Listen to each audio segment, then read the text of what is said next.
Hey guys, welcome back to my channel. Today I've got Abby as the 5th interview in my Wanderlass series. I hope this is going to be okay. I'm interviewing a guy on my girls only channel, but we're living with Abby and I think he's got a lot of interesting stuff to say, so hopefully it's going to be useful to you guys. So far the Wanderlass series has mostly been about freelancing, and I wanted to interview someone who is an entrepreneur and runs their own business kind of as a founder.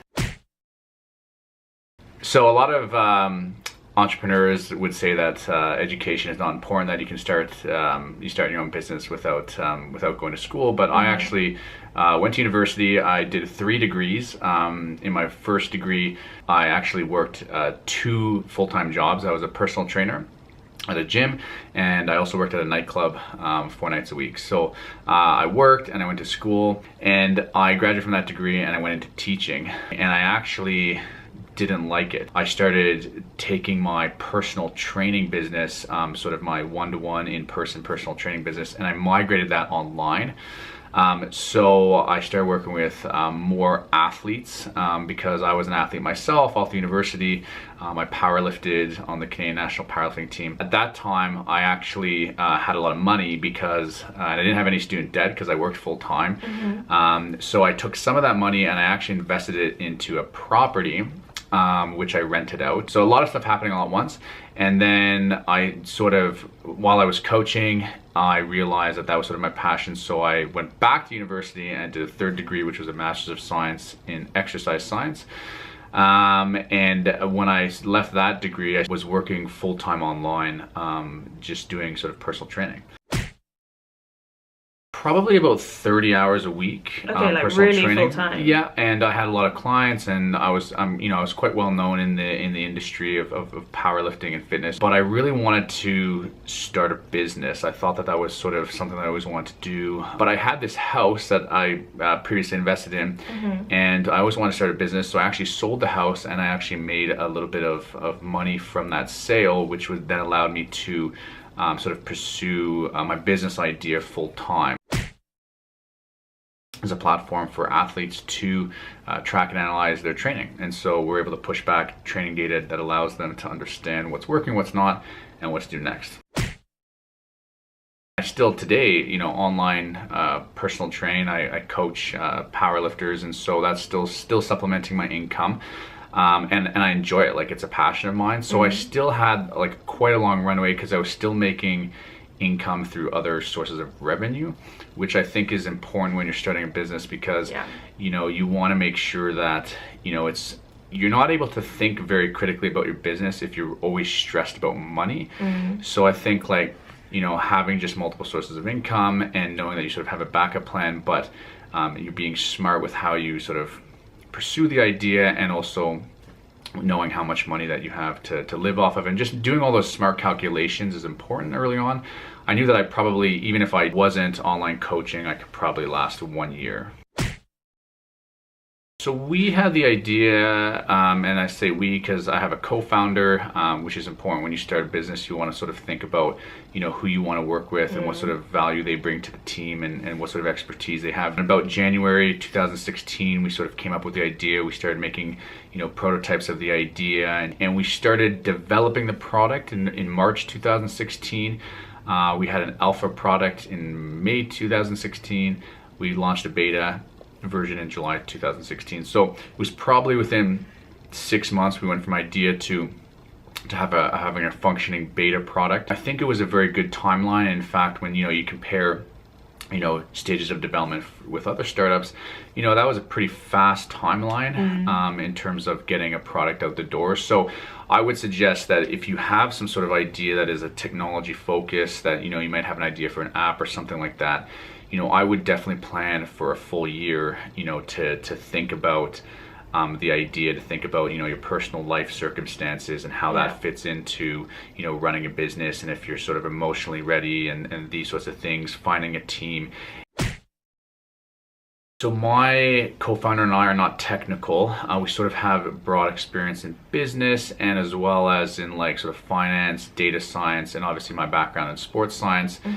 And so we didn't have a technical co-founder, and a lot of people might have an idea of a technology or an app or something, and they don't have somebody who is, you know, a friend or, you know, a colleague that has technical background that can be a co-founder. So you sort of have to think about your options. You can either you know, come up or find a co-founder that sort of works with you full-time on the business. Yeah. There's lots of ways to do that. B, you can sort of offshore your technology. So there's lots of, you know, freelancers out there like digital nomads that provide, you know, coding, things like that. And C, you can hire essentially a technology firm, perhaps like a web shop or things like that, where you have an access to a small team that, you know, develops apps professionally.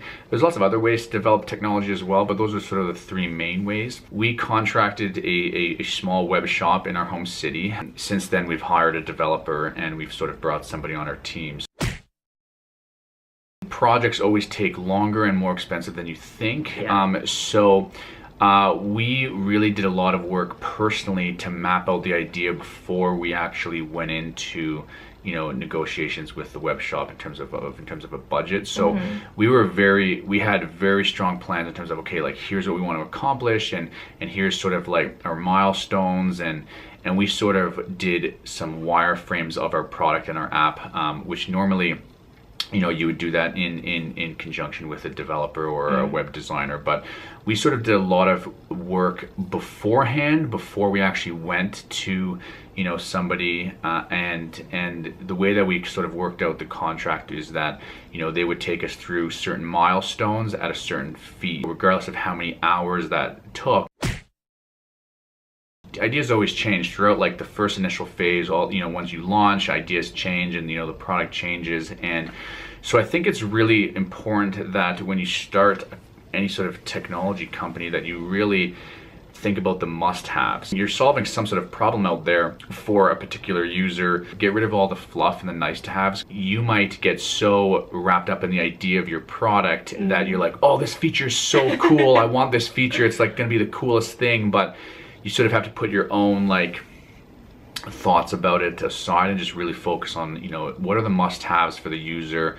What can I launch with that's sort of like, you know, just the, I don't want to say bare bones, but like something that is going to be a good product that is solving the problem. And so you can, you know, if you do need to sort of change your idea or add new features, you're doing it with sort of the user's feedback in mind, and not necessarily because you think that that feature is cool. So I don't necessarily think that you need to raise investment to, you know, start a company. There's lots of, you know, lean startup principles, and, you know, you can do a lot of, you know, there's lots of bootstrapping, which means, you know, that you sort of self-fund, or you just become very like opportunistic and creative in the way that you start a company. But we decided to raise some money. So there's lots of ways that you can, you know, raise money to start a company. You can just, you know, get a loan from the bank. You can apply for grants, you know, government grants. You can raise money through equity. So, which means, you know, giving away a portion of your company, you know, to an investor, and then they in return give you some money. So we did raise money through equity. We actually had a working product. We launched, and we raised some money because we didn't want to, we want to grow very fast. We want to acquire users very fast. And I think there's sort of two methodologies. You can, you know, just acquire users organically and sort of, you know, just spend the money that's coming through the door. So it's really set us up for the next couple of years in terms of doing all of the things that we want to do with our product. It doesn't happen all at once. So, you know, I started working online and in sort of, you know, tandem with a lot of other projects that I was having on the go, with actually physical work, like teaching and personal training. So it sort of happens slowly and as a process. And, you know, it's not this huge decision that you make that just one day you quit your job. At least I don't think. Maybe there's other people that think that. But I think if you get in the habit of, you know, working online, and in my example, it was online coaching. You know, it doesn't become so daunting when you get to the point where it's just like, this is what I'm going to do full time. Yeah. So, you know, I made money online, and it sort of freed up a lot of opportunities for me. And it was just a very natural extension for me to do a startup. I don't think that all entrepreneurs are digital nomads, but I think at some level, like, a digital nomad has to be an entrepreneur, because you know, you're thinking about even if you're a freelancer, you're still having to think about how to get customers and how to make sales, and you know, you have to manage your time, and you know, all of these things. You have to have a particular skill.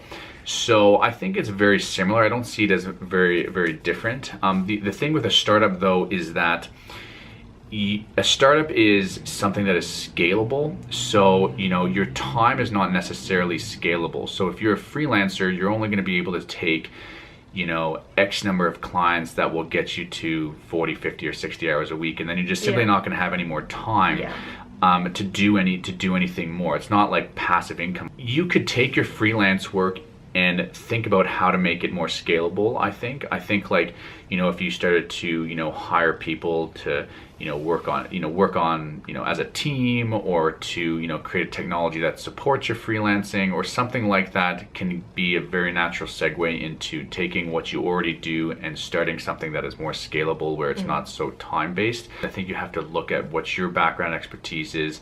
You have to sort of know a market. You have to sort of know a particular group or an audience or user, and say to yourself, like, what problems are they having, and how can I solve that through whatever I want to do.